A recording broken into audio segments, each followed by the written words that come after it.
Hi, magandang araw po. Update lang po ako ngayon sa aking mga tanim na kamote. Nakatanim po sa bote ng mineral water, ano?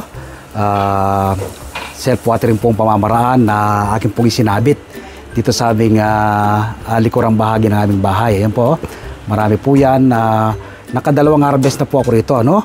Ang kagandahan po ng kamote kapag tinanim mo, abang tinatalbusan ay yabong ng yabong. So ito po ng aking unang pinag-harvestan, no? Dalawang beses na po ako umarvest yan. Napakaganda po, no?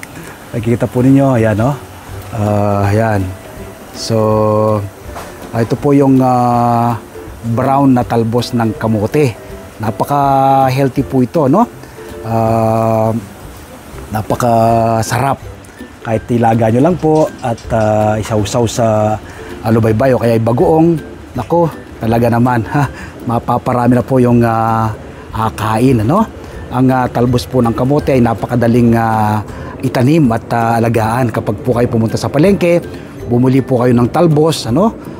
Siyempre po kukunin lang po yung sariwang daon at yung mismong kanyang talbos niya. Yung pong stock, madalas po ay tinatapon po ninyo, no? Tinatapon po natin. Pero ngayon po, mula po ngayong araw na mapanood nyo ko, huwag nyo na po itapon, no? Yung pong bote po ng bote po ng soft drinks, hatiin nyo lang po. Lagyan nyo ng lupa yung kalahati at yung lupa isabit po ninyo. Kapag po nito, ito po yung ilalim niya. Tapos ay ibaw nyo lang po yung stock, ano? Usbong po siya ng usbong abang tinatalbusan, lalo pong yumayabong ang talbos po ng kamote. Kamukha po ito ng kangkong o kaya po yung alokbati. Napakadali pong itanim kung kayo po ay nagsisimula pa lamang na magtanim. Ito po yung mga una po ninyong itanim, ano? Tapos pupunta po kayo sa ibang mga halaman dahil ito po yung pinakamadali, ano?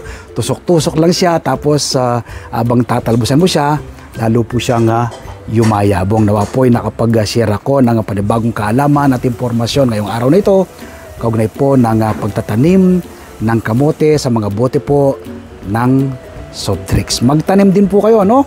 Ano po makukuha po ninyo kapag nagtatanim? Una po, makakatipid ka. Pangalawa, masustansyang pagsasaluhan ng buong pamilya.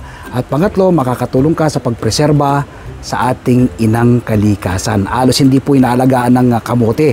Kapag itinanim mo, harvest ka lang ng harvest. Ito pong ganitong pamamaraan, hindi po siya magkakaroon ng laman. At ang pakinabang mo rito ay yung talbos. Napakamahal po kaya ng talbos ngayon, di po ba? Yung isa pong tali na ganyan, nasa ano na po yata ngayon? Nasa 20 pesos. So sayang po yung 20 pesos. Isa-savings mo na po yan. Nagawa ko po ito. Magagawa rin po ninyo. Maraming salamat po. Stay safe. Happy farming and God bless.